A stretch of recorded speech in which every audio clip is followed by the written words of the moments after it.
Wednesday, everyone, and welcome to this month's edition of the Circle webinar as we continue our Wellness Through Fall series and today's exciting topic of mindfulness.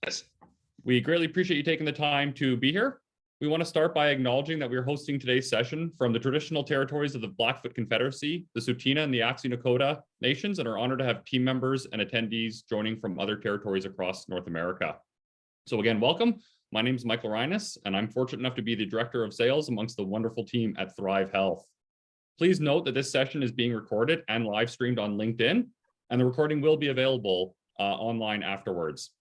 Without further ado, I'm excited to introduce our co-host today, Dr. Sapna Sriram, a healthcare entrepreneur who brings 15 years of experience in the medical, health, and wellness industry to her role as founder and CEO of Integra Health. Dr. Sapna is a dedicated clinical and business educator to clinic owners and clinicians across Canada. Dr. Sapna is passionate about building patient experience-focused healthcare systems and believes that collaborative and integrative healthcare models that embed digital solutions and transformative processes and outstanding communication are vital to bridging the gaps in healthcare. Thank you for joining us today, Dr. Sapna, and I'll pass it over to you to introduce our guest speakers. Thank you so much, Michael. Good morning, everyone. I am so excited to be here. Today's presentation and really talk is going to be on mindfulness and how to practice mindfulness both at home and as well at your work environment. And I'm very, very excited to have several members of the Circle team and the Integra team here with us today. And leading today's mindfulness is actually going to be two of our wonderful psychotherapists here at Integra Health in Toronto, HoYeung and Cheyanne. Both of them bring a very broad perspective to mental health and mindfulness practices, and collaboratively, they're here to lead a very interactive walkthrough of mindfulness and how we can integrate that a little bit into our lives. And I know now that, fall is upon us, and I guess the holidays are also soon approaching as well. I think this is a very timely and very important discussion and conversation to be having. And I hope you're excited to feel maybe, oh, my camera just went out, but I hope that you're all excited to hopefully have a little bit of mindfulness in your morning to start your day and also help this, what we call hump day, Wednesday. Pass the microphone over to Young and Cheyanne while my camera unfortunately does not want to stay on. So I guess this is a perfect segue. Take it away, guys. Hey, so hi everyone. Sorry, go ahead, HoYeung. You can introduce yourself first and then I can go. Sure. Hi everyone. My name is HoYeung. I'm a registered psychotherapist qualifying working in Integra. And Cheyanne is my colleague. Please. My name is Cheyanne. I'm also a registered psychotherapist qualifying like HoYeung. I also work at Integra. I practice a lot of mindfulness techniques with my clients through CBT, things like dialectical behavioral therapy. I'm sure all these words sound familiar, but we can go a little bit more in detail into them later on in our talk. Awesome. Yeah, and just a little bit more about my practice. I tend to take a more Eastern perspective towards mental health. And so my go-to kind of framework is going to be in terms of acceptance and commitment therapy. Talking with clients a lot about, their overall goals, their values, and essentially helping them to build some distance between their thoughts, emotions, beliefs, and their identities and themselves. And so this is essentially how, I approach therapy, and I also teach a lot of meditation. Hopefully, we can teach all of you some useful meditation techniques today. So let's start off with what mindfulness is. It's a term used in psychotherapy quite often, and it kind of gets thrown around pretty easily, but a lot of people don't actually know what mindfulness is. So mindfulness is the basic human ability to be fully present and aware of what we are and what we're doing. It helps us not overreact or feel overwhelmed by what's going on around us. While mindfulness is something we all naturally process, it's more readily available to us when we do practice it on a daily basis. So whenever you're bringing awareness to what you're directly experiencing via your senses, state of mind, via your thoughts and emotions, you're being mindful. And growing research has shown that when you actually train your brain to be mindful, you're actually remodeling the physical structure of your brain. So today we're just going to kind of talk about what you guys kind of practice to be mindful throughout the week, how you manage your stress, how you kind of know when that stress is kind of rising, and then little tips and tricks that can help kind of manage that stress through mindfulness techniques and meditation.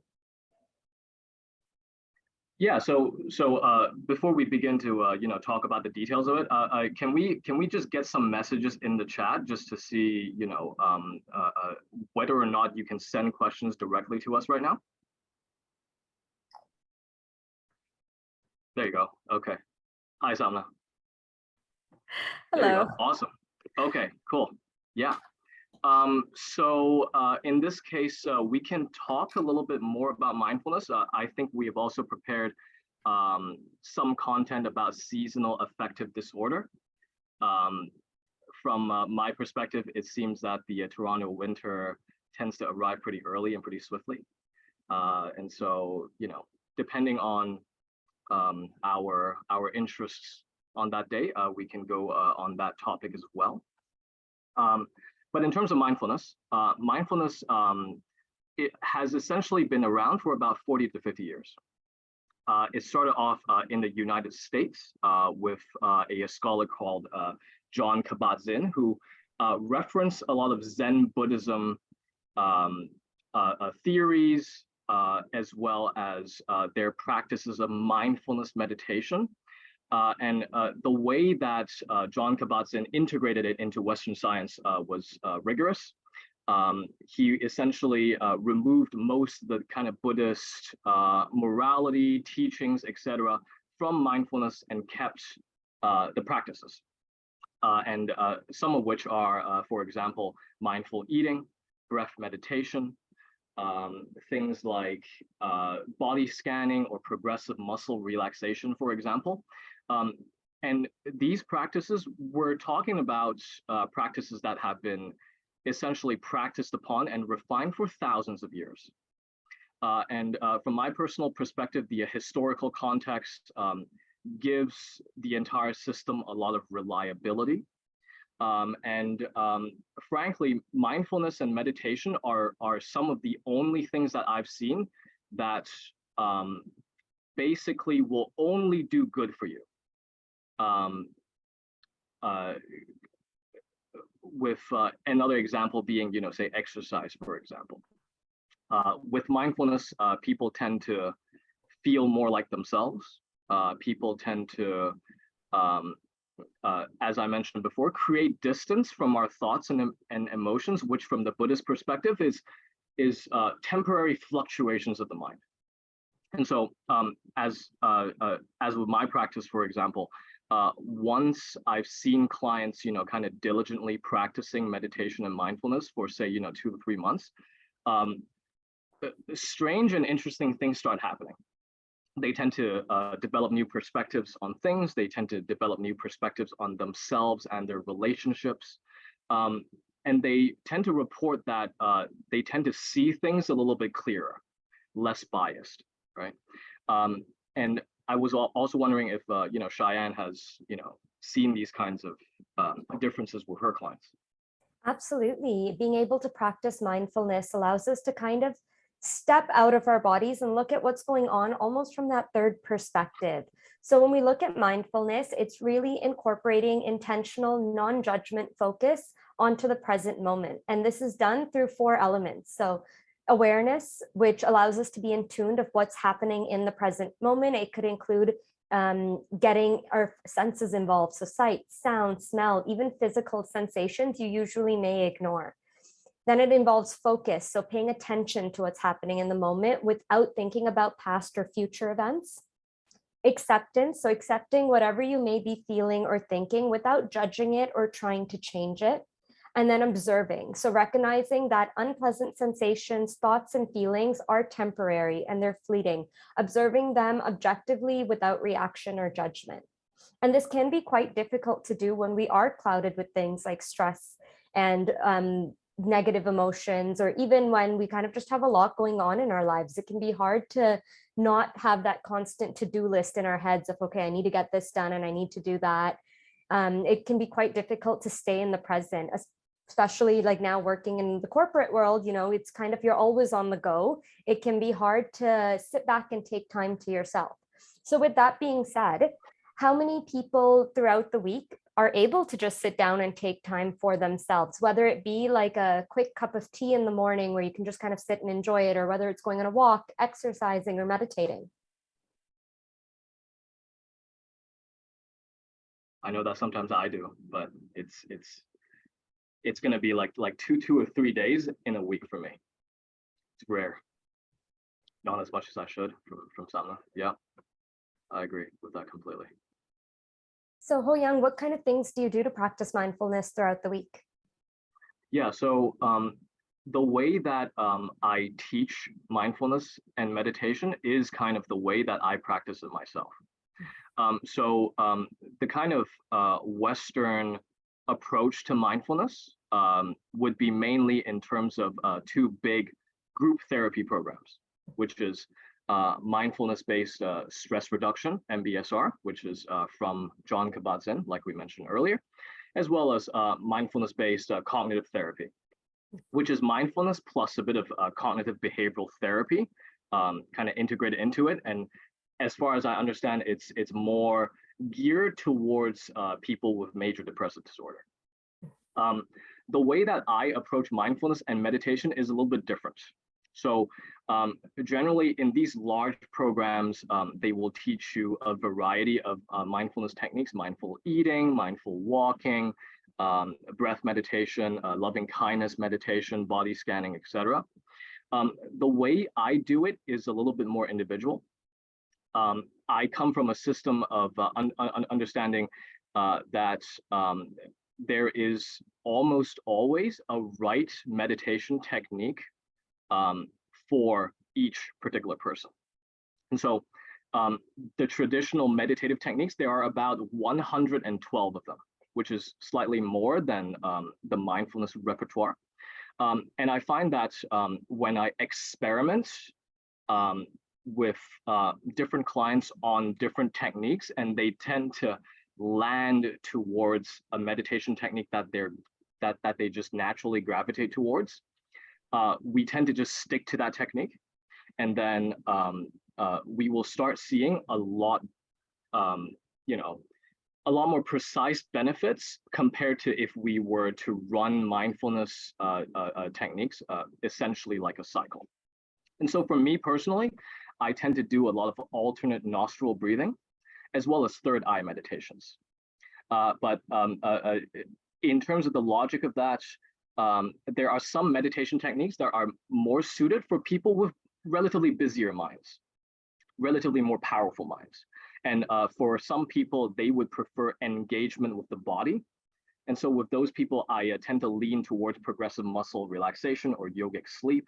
And for some people, particularly parents with relatively noisy children, I tend to teach them sensory deprivation techniques so that they can have a bit of peace and quiet by themselves, even when they are, managing their kids. The kids are kind of being noisy and misbehaving in the next room, etc. HoYeung, can you give us an example of what a sensory deprivation technique may be? So one example would be something like bee's breath. We can certainly try to do it, but it's a little bit it's a little bit strange. And what sensory deprivation techniques essentially do is to teach ourselves to systematically, not really to shut down, but to move our attention away from our senses, from our sense of touch, from our sense of taste, from our sense of hearing, smell, etc. And as far as I understand, there are some reports that sensory deprivation techniques are pretty good with things like eating disorders, for example, or some form of sensory kind of psychosomatic symptoms that sometimes show up in like anxiety and depression, for example. So HoYeung kind of takes the not opposite approach to me, but I go more in the Western standards of mindfulness, so much more of the awareness type. So a common thing I ask my clients is, how do you know when you're starting to get stressed out? What is your body telling you? What is your mind telling you?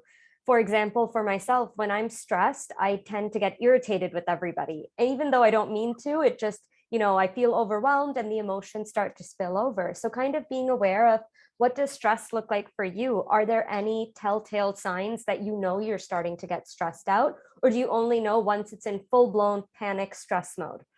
Starting to become aware of those, things like when we're starting to get stressed, when we're starting to feel anxious, can kind of help us stop them in their act, if that makes sense. It can help us address the issue before it spirals and before it starts to get a lot worse. For people who have anxiety or even depression, especially now going into those winter months, it is very easy for them to spiral. It's very easy to get caught up in, the cold weather. It's dark. People just are a little bit more stressed out with the holidays. Work gets generally a little bit busy. So kind of being aware of, what does your body tell you when you're stressed, and how can you address it when that happens? Things like doing a body scan, when you are feeling an emotion, asking yourself, where am I feeling it in my body? Am I feeling it in my chest? Am I feeling it in my head? Am I getting a stomach ache? What kind of thoughts are coming through when I'm feeling this particular emotion? So for people who are anxious or even depressed, we can talk about cognitive distortion. So they're kind of the way our minds play little tricks on us by kind of filtering the way we think. So common cognitive distortions are catastrophizing, which means, your brain automatically jumps to the worst possible scenario. And while it may be a defense mechanism or even a survival mechanism to prepare yourself for what could happen, to constantly be in that state of stress, expecting the worst possible scenario, kind of puts us in that flight or fight state of mind. Or even it puts our body into that as well. Our cortisol rises, our blood pressure rises, and all of these mental effects can have a very clear physical effect on our body. So being able to kind of practice that and manage, being able to manage our stress. With that being said, is the chat, sorry, I'm looking at the chat right now. That being said, things like exercise, going for walks, even like talking to people. When we tend to look at self-care in terms of mindfulness, we tend to focus on the physical aspects. So, the exercising, walking. However, self-care consists of many domains. It's got physical, emotional, psychological, social, even professional. So for example, what do you guys do in your professional life that kind of sets boundaries so you don't feel overworked, so you don't feel overstressed? So I just got a question from an anonymous attendee. How do you recommend starting a mindfulness or meditation practice and sticking to it? Maybe I can answer first and then pass it over to Cheyanne. The way that I would recommend that you approach it is to try different meditation techniques. Something about sensory deprivation, something on the body, something on the breath, something maybe a little bit more esoteric.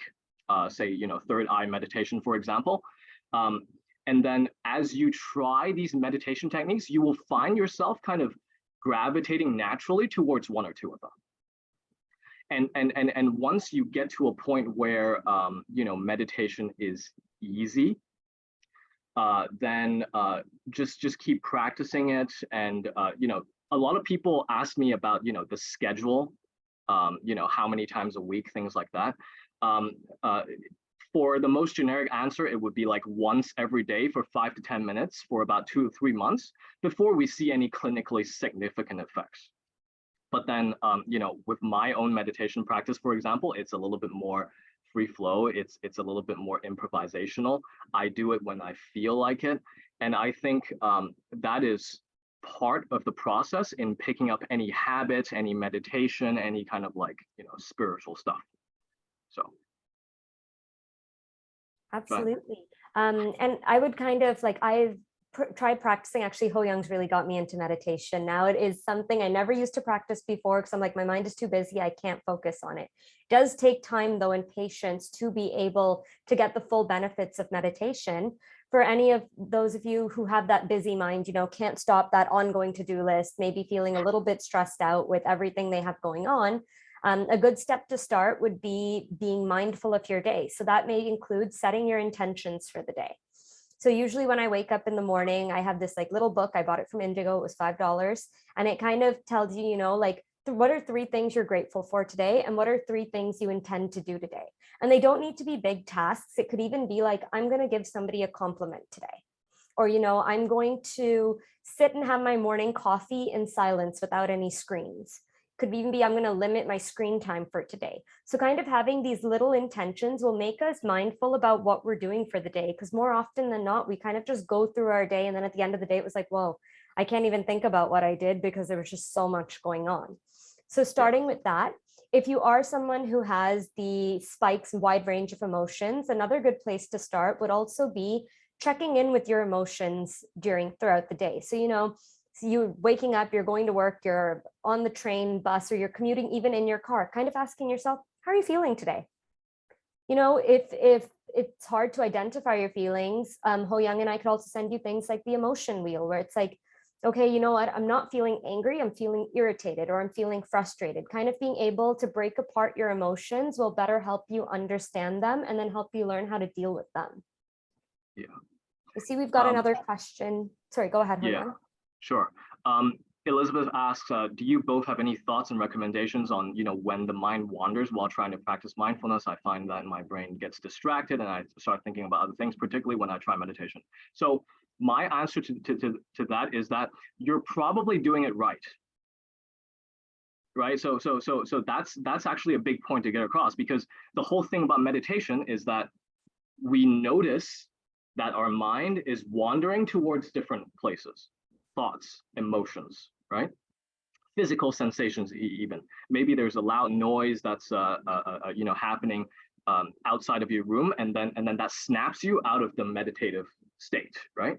And so what you do is you shift your attention back to whatever the focus of the practice is, right? So a lot of the time people think that when they're meditating, they're doing it wrong. They're actually doing it right. So that's the first answer. The second answer is going to be, particularly with mindfulness, it's an open awareness kind of practice from the Zen Buddhist tradition. And so the Zen Buddhist tradition is actually kind of difficult to get started with. And so a lot of the techniques that I actually teach my clients are on the focused attention side of things. And if we have the chance, I would be glad to, demonstrate for you what a focused attention meditation technique is like. For sure. Elizabeth, I also kind of have the same problem when I try to meditate, just my mind wanders and it gets distracted. One of the things being part of mindfulness, as I mentioned before, is that acceptance piece. So, when your mind does wander, accept the thought, like, yeah, I thought about this. And then like HoYeung said, kind of redirecting it back to what you're doing. So for me personally, I can't meditate in silence. So I like things like guided meditation where, I can kind of, if I get distracted, if my mind wanders, I get pulled back to the voice that I'm hearing, being like, okay, now it's saying to do this, or it's saying to do that. For example, even on YouTube and stuff, you can find tons of progressive muscle relaxation audio versions where you can listen to them and kind of work through the process. There's even an app called the Calm app. It is free and it has mindfulness and meditation for pretty much anybody of any level. So they have things up to 5-minute or 2-minute meditations you can do throughout your day. Like even in between the workday, they also have hour-long ones for more advanced meditators. But starting off, if you do find you're getting distracted easily, kind of having that audio cue may be helpful in terms of refocusing. I know, HoYeung, you practice more Eastern meditation that may be a little bit different. What are your thoughts on having the audio aspect for meditation? I think some people gravitate towards sound, just like how some people gravitate towards music, gravitate towards, things like group chanting, for example. And so once again, meditation is about fit. If audio actually works for you, and there are some traditional meditation techniques with like a singing bowl, for example, then you can use your kind of own compass to guide you towards the right direction, the right practices that work for you. And particularly with sound, it's more related to emotions and empathy. And so I do also tend to find that my female clients tend to gravitate towards those, while my male clients would be more towards the focus attention kind of side. Mhm. So HoYeung, when would you say is the best, or what time would you say is the best to practice meditation or mindfulness? Should it be when you're in that state of distress? Should it be when you're a little bit more calm? In your experience, what do you think would be the best time to practice it? That's a very good question. So traditionally, the best time is dusk and dawn. And so I think some of you might notice that, when you're wandering around, when the sun is setting or when the sun first rises, colors are a lot more vibrant. You probably feel a lot better, generally speaking. And in the Eastern meditative traditions, they would highly recommend meditations to be done at that time. But we all have very, very busy lives. And so generally speaking, I recommend my clients to do meditation before some sort of task that either requires concentration or requires a state of no mind, a state where our mind is silenced. So generally speaking, before cleaning our rooms, before sleep, those are the other times that I kind of recommend my clients to meditate, or at least try to. I guess that's the nice thing about winter coming up. The days are getting shorter, which means dusk and dawn are a lot at better feasible times to be practicing things like this. For any of those of you who commute, I take the train in the morning and I see the sunrise on my drive here. So that is also kind of a good time to practice that mindfulness meditation. It can be easier to do if you start incorporating it into little parts of your day instead of being like, for 2 hours, I'm going to go home and I'm going to meditate. Throughout the day, even on your lunch hour, even taking like a 5-minute break at work to just kind of take a few deep breaths. I don't know about if any of you have an Apple Watch, but every few hours I get a reminder being like, practice mindfulness, whether it be a minute of reflection or a minute of deep breathing, just to kind of break up your day and making sure you are getting that little bits of relaxation throughout the day. Yeah. So I'm also conscious of time at this point. Sapna, Michael, shall we move on to meditation, or can we maybe talk a little bit more? I think let's move on to meditation. I feel like this is a great segue. And of course, everyone knows too that if you have any additional questions, I know a lot of you have mentioned that the chat is disabled. That is absolutely okay. We are still able to see all the question and answers that are coming through. So thank you. And you can still put your messages. Oh, I guess you can't even respond to panelists, so that's fine. But yeah, definitely feel free to leave your concerns or your questions in the question and answer box. And also, if there's anything that you have further questions and follow up for, you will get the contact information for HoYeung and Cheyanne. So not to worry. I know there's a lot of great questions and conversations coming through. So if you don't get a chance to, we will make sure you have their access point after today's session. So yeah, so why don't we go right into some mindfulness? I think that's great. Sure, sounds good. Can I sneak in one more quick answer with Rachel before that?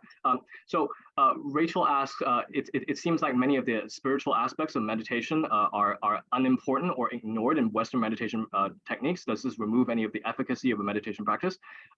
Short answer is yes. Long answer, we're going to be here for about 1 hour. Essentially, I find a lot of the Eastern concepts of mind, of ego, of morality, things like that, to be very helpful to most of my clients in my psychotherapy practice. But you can also treat meditation and the philosophies from 5,000 years of meditation as kind of separate. And so if you want to meditate, just meditate. If you also want to, improve your life by looking at the spiritual aspects of Buddhism, Eastern traditions, etc., I think that will help too. So that's my short answer. Great. So shall we move on to meditation now? Okay. So this is going to be a very strange one today, and I'm just going to instruct all of you because it will involve basically us shutting down all of our senses if we're doing it right? So this is going to be bee's breath, or Shangmukhi Mudra, right? And what we do, I will just demonstrate once, right? So middle finger to the inner corners of your eyes, index finger, outer corner of your eyes, ring finger, pressed up essentially against your nose. There's like this bit, right? And when you press it down, it's going to be a little bit harder to breathe, but you'll still be able to do it, right? Little fingers, corners of our mouths. And then the thumb, we jam it into our ear. And so if we're doing it right, we won't be able to see anything, we won't be able to hear anything, we won't be able to smell anything, we won't be able to taste anything, which is the entire point of this particular mudra, or hand sign, right? So what the meditation actually is that we're gonna put all these fingers in there and then buzz like a bee. Yeah, it's kind of weird, right? And when we buzz like a bee, I'm not sure if you can hear me, but when we buzz like a bee, we don't want to maximize the volume. We want to maximize the vibrations that we feel inside of our body, particularly in our throat, right? And so I will just demonstrate one round. So we breathe in and then we do the bee's breath, okay? We breathe in.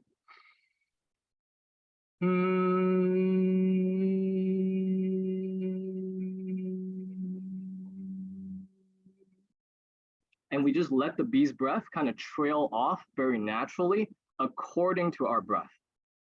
And so what the meditation essentially is that we're going to breathe in, do the bee's breath, breathe in again, do the bee's breath, and we're going to do it for 10 rounds.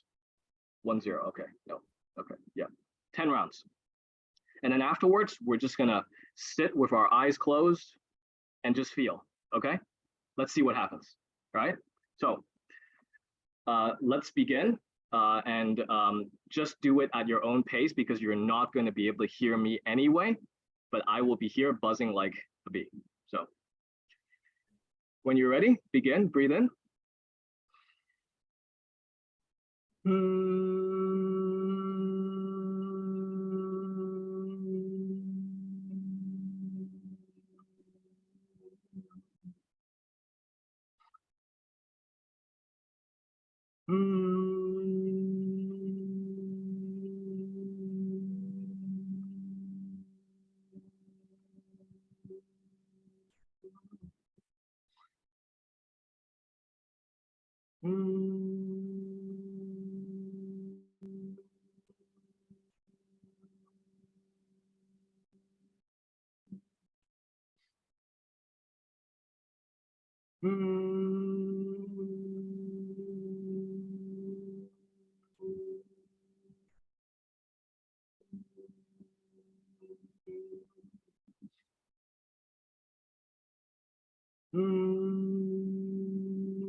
And when we're ready, we just put our hands down,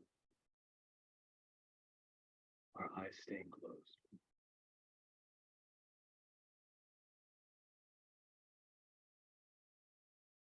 Take one deep breath in.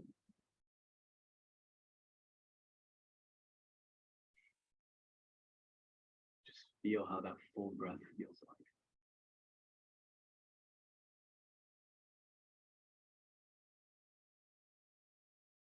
Just feel the person that you are.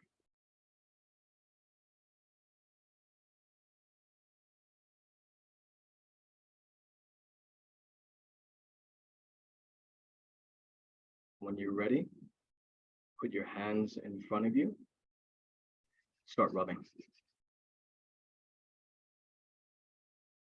Generate as much heat, friction, energy as possible. And with your eyes still closed, I want you to put your hands on your eyes. Feel that too.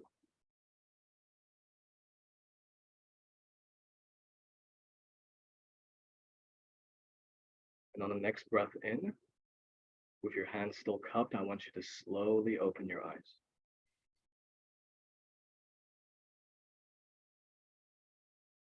And on the next breath in, slowly put down your hands.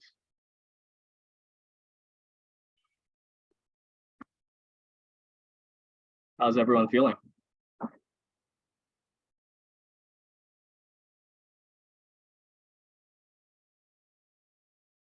Feels good?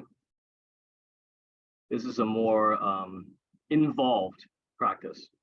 I personally find it very difficult to think about anything during the bee's breath.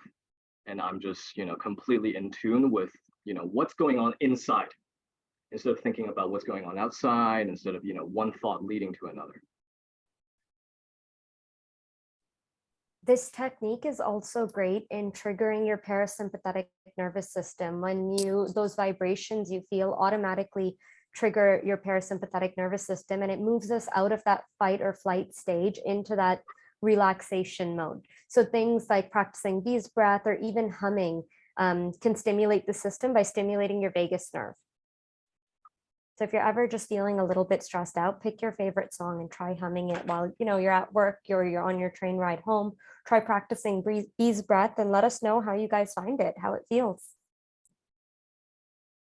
Any comments from the participants so far? I thought the questions were just amazing this time around. So any thoughts, any questions, feel free to send it our way. I think people feel really tired and relaxed right now, which is lovely. Yeah. So I actually left a question in the chat, and I feel like this might be a good time to ask it as well. So I often play, I know we talked a little bit about the Calm app, and I actually use the Peloton app. It has a whole mindfulness section as part of my membership. And I just had a question around your thoughts on, I guess, active participation in mindfulness versus passive participation in mindfulness. And what I mean by that is, often I will play a mindfulness meditation and not really engage in the exercises that they're relaying, but more so I'll just play it as a way to sort of feel relaxed, and I'll often fall asleep to it within several minutes. And so it might be a 20-minute meditation. And often my husband will be telling me that, I didn't even make it past the first 6 minutes. So what are your thoughts on that? And is it as effective or not really? Like what would you say around sort of the passive versus active participation in mindfulness and meditation? Well, in terms of mindfulness, just having that routine before bed. So even if you're not actively engaging it, now your body kind of knows when you start the meditation process, it's time to go to bed, it's time to fall asleep. So similar things like mindfulness meditation, getting into that sleep routine, what are some of the things you do before bed? For me, it's turning on a sound machine, having that white noise in the back, or even like using an eye mask. Honestly, I've got to a point where I just require a little too much to sleep.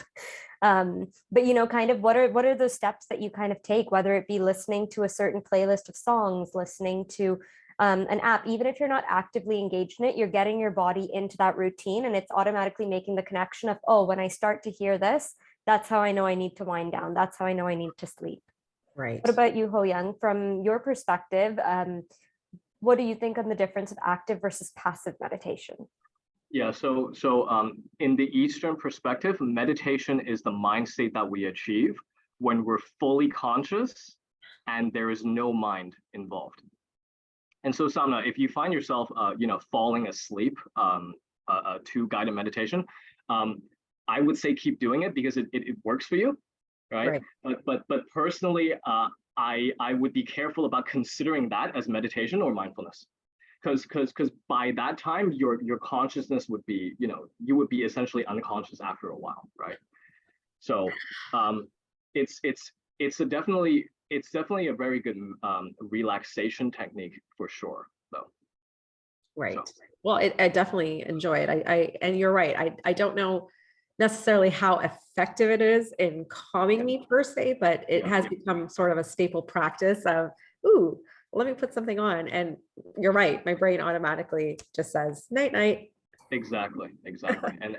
And I think for those of us working in the city, you know, sleep is a difficult commodity to get by, and so, you know, if it works for you, great, amazing. So Michael also asked, you stated that mindfulness is a personal / self fit. How could an organization provide mindfulness to their teams when it's so personal? That is a very good and very challenging question. Cheyanne, do you have any initial thoughts? So kind of, I think what we're doing now is a great way to start, you know, just getting people aware of what mindfulness is, what meditation is, piquing interest, and then even it could be incorporating things throughout, like, you know, say once a month, having like on a lunch hour, having like mindfulness at the office, where maybe you walk through guided meditation with everyone that's there, or being more proactive about talking about mindfulness and meditation in the workplace, kind of normalizing that it's okay if you want to take 5 minutes just to take some deep breaths at your desk, or, you know, it's okay to want to take a walk maybe around the office. Encouraging things like mindfulness meditation and just normalizing it can really be helpful in making people feel comfortable practicing it at the office. Yeah, I completely agree. In the perspective that I subscribe to, I would say that some meditation and mindfulness techniques are better off done with a group of people, right? Particularly with like Om chanting, for example, or like I think breath meditation is also okay. Loving kindness meditation is also okay to be done as a group. Some meditative kind of techniques are actually better done as a group. And so if your organization has access to a psychotherapist or two, some mindfulness coaches, you know, hopefully they will also have the knowledge in terms of like what mindfulness practice to guide when we're all sitting together in a circle, 15 people, you know, we can feed off of each other's energies, and which kind of techniques can be done or is preferably done solo. So for example, alternate nostril breathing, I think it is an amazing kind of solo meditation. It doesn't make any noise. It's relatively discreet. You know, people might be wondering, you know, what you're doing with your nose and hands, but then that's about it. And so, you know, for employer, employees, etc., I would highly recommend to just try out different meditation practices, do a little bit on your own. And, you know, if the company is involved, you know, do some group meditation, particularly the weird ones, because when we're doing things as a group, things get a little bit less weird. So, yeah, exactly. Team building. Exactly. I know many companies are always looking for things to do, so consider this a really valuable team building opportunity as well. Yeah. Any other questions from the participants? Happy to answer, because you guys' questions are just top quality today. So feel free to continue submitting your questions into the Q&A section there, and we'll get them answered. As we continue on the conversation here, I wanted to pass over to Dr. Sapna. You're having an open house tomorrow for the launch of your Circle platform. So for those attendees on the webinar today that are in Toronto and might be able to visit, could you give us more details on that? Yes, absolutely. So we're very excited. I mean, many of the things that we're talking about are really just so integral and important to everyone's whole health. And, you know, when we look at sort of whole health, we look at the physical health, the medical health, as well as the mental health of an individual. And that holistic round approach is just so essential and something that we all can't really get our hands on, you know, in sort of the siloed opportunities of how we go out and seek our healthcare. So we're really excited because Circle is really an opportunity to get that holistic approach to your healthcare needs, both for companies as well as for employees. And so we have actually HoYeung and Cheyanne, who are going to be here tomorrow running more mindfulness. If you liked and enjoyed a taste of what you saw today, they will be performing some actual breakout sessions as well as getting some one-on-one sessions in with any of you that may be interested. The open house is, of course, free. We would love to see you there. All of us will be there to sort of answer any questions just around, different opportunities to engage your workforce with more wellness opportunities and more ability to just really get, just a better breadth of what's available to your workforce. Of course, the registration just went out in our chat box. Now, I wonder, will everyone be able to? Yes, they will be able to see it because we were able to put it out. Okay, just making sure. And of course, we'll send a follow-up email as well so that you'll have that registration link. There's going to be a lot of different experiences tomorrow, from some actual hands-on massage opportunities to really, have that feel that, HoYeung kind of spoke about, different sort of mind-body treatments, as well as, of course, some mindfulness and meditation on site tomorrow. And of course, just an opportunity as well to learn a little bit more about Circle, which we're also very, very excited about. Wonderful. Thanks so much, Dr. Sapna. It looks like Neha just posted the Get Circle Health address there in the chat box for everyone. So feel free to register. It gives more details and where we'll be at. I believe it's noon till 7 tomorrow downtown. So we're looking forward to seeing as many of you as possible. Wonderful. And HoYeung and Cheyanne as well, if anyone wants to reach out to them, we will also make sure that you have their contact information. But please, if you're in the Toronto region tomorrow, we really highly encourage you to come speak with them, meet with them. I think they've got great energy together, I must say. The two of them, just participating in this together just really gave great perspective and great feedback as to just the definitions of how we define mindfulness and meditation. And of course, I was able to learn as well about my definition of mindfulness and meditation or just a sleep aid. But the point is, there's a lot of great things that we can learn and do. And some of them just seem so simple. I mean, I don't know about you guys, but I wish we could put it in the chat box, but we can't. But I'm going to give it a 10 out of 10 because I felt that I had to actually take the camera off because I got really into it. So, I just feel like some of these simple tools and techniques are just so powerful for all of us. And I think it's just something that we can all practice in our day, and we don't do enough of it in our busy lives. HoYeung, Cheyanne, do you have any other closing remarks or anything that you want to add before we wrap up today's session? No, I think this was great. And of course, like Sapna said, if you have any questions, if you have any concerns, even if you want to book a free 15-minute consult, HoYeung and I are here to answer any questions you have or address any concerns. Coming in tomorrow for the open house would be kind of a great way just to even talk about some of more of the meditations we do, some more things we practice. But again, if you have any questions or concerns, you can just email us and let us know. Yeah. And I may have been joking about the team building, but all jokes aside, we actually are quite well versed in how we can integrate this into workplaces. We do this quite a lot. We've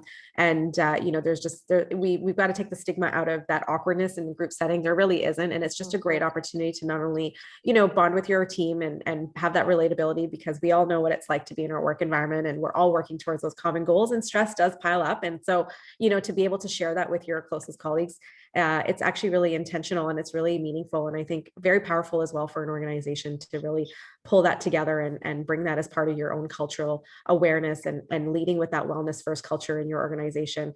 Some such simple things and yet so powerful. And I mean, I know both HoYeung and Cheyanne, they both participated in several of our corporate wellness and mental health initiatives. And they can attest to the fact that the participation is just always so strong. Always very, very well appreciated as well. I will add, I think, the gratefulness that the teams and the employees end up having around just having this be available to them is just very powerful in and of itself. So yeah, just wanted to send that out there as well. I think it's just so wonderful to see so many of you on here and to also stay on for the entire presentation and talk. So that's really, really wonderful to see. And your questions really were wonderful as well. So thank you everyone for attending. This was wonderful. We really hope to see anybody and everybody that attended today to see us tomorrow as well. We'd love to meet you in person. And of course, Michael, everyone will be getting some follow-up as well, right? With how to get all these links and how to meet everyone. So absolutely. We'll get all that information out, and then a recording of this session too will be available as well. We did have one last question come in that I'll happily answer, saying, are there any Circle participation opportunities for those of us not based in Toronto? Absolutely. We'll be continuing this webinar series. as well as providing more services as Circle becomes available throughout Canada. So we'll certainly help keep you informed. I want to thank both of our guests, Cheyanne and HoYeung today, and Dr. Sapna for being a wonderful co-host as always. And we look forward to seeing you in the next Circle webinar. Thank you, everybody. Have a Take care, wonderful everyone. rest of your Wednesday. Bye. Thank you all. Bye.